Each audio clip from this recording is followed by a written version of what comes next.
لبنان کا سب سے امیر آدمی ایمبل البستانی تھا.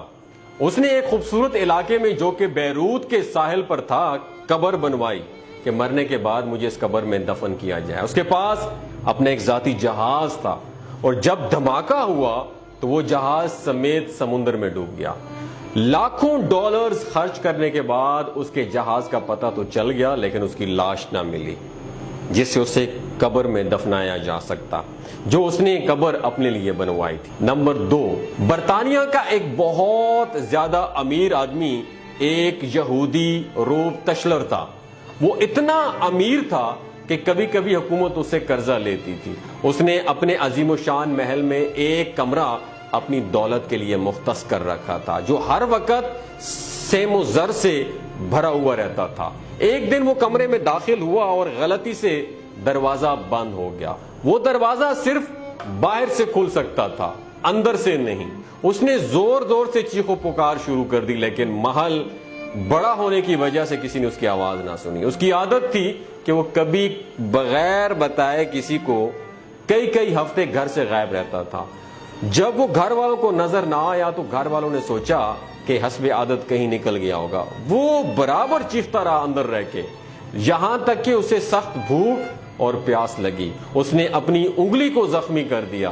اس نے اپنے خون سے کمرے کی دیوار پر لکھا کہ دنیا کا سب سے امیر آدمی بھوک اور پیاس سے مر رہا ہے اور اس کی لاش کئی ہفتے بعد دریافت ہوئی.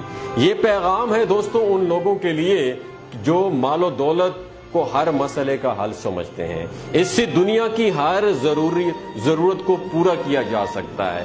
دنیا سے جانا ایک بہت بڑا حادثہ ہے لیکن ہم نہیں جانتے کہ کب، کیسے اور کہاں جانا ہے. انسان سفر پر جاتا ہے، واپس آتا ہے، پر گھر سے باہر جاتا ہے پھر لوٹتا ہے لیکن جب ایک بار دم نکل جائے پھر کوئی لوٹتا نہیں ہے. مبارکباد کے قابل ہیں وہ لوگ جو کسی پر ظلم نہیں کرتے، نہ کسی سے نفرت کرتے ہیں، نہ کسی کا دل زخمی کرتے ہیں اور اپنے آپ کو کسی سے نہ برتر سمجھتے ہیں. اس لیے سب کو اس دنیا سے جانا ہے. ایک آدمی ٹیکسی میں بیٹھا تو دیکھا کہ ڈرائیور قرآن سن رہا ہے. اس نے پوچھا کہ کیا کوئی آدمی مر گیا ہے؟ تو ڈرائیور نے کہا ہاں ہمارے دل مر چکے ہیں. قیدی اس لیے قید میں قرآن مجید مانگتا ہے کہ قید تنہائی میں اس کا ساتھی بنے. مریض اس لیے ہسپتال میں قرآن مانگتا ہے کہ اللہ تعالیٰ اس کے مرض کو دور کرے. مردہ قبر میں تمنا کرتا ہے کہ کاش میں قرآن پاک پڑھتا تو قرآن مجید آج میرا غم خار ہوتا. دوستو، نہ ہم قیدی ہیں، نہ ہم مریض ہیں، نہ ہم مرے ہوئے ہیں کہ قبر میں قرآن کی تمنا کریں. آج قرآن ہمارے ہاتھوں میں ہے، ہمارے سامنے ہے، تو ہم کس بات کا انتظار کر رہے ہیں؟ کیا ہم جب ان مصیبتوں میں گرفتار ہو جائیں گے تب قرآن کی طلب کریں گے؟ اے اللہ، قرآن کو ہمارے دلوں کی بہار، سینوں کا نور، ایوب کا پردہ پوش، نفوس کا مددگار، قبر کا ساتھی، روز محشر میں سفارشی بنا دیجیے اور ہمیں قرآن پاک کی حقوق ادا کرنے کی توفیق عطا فرمائے.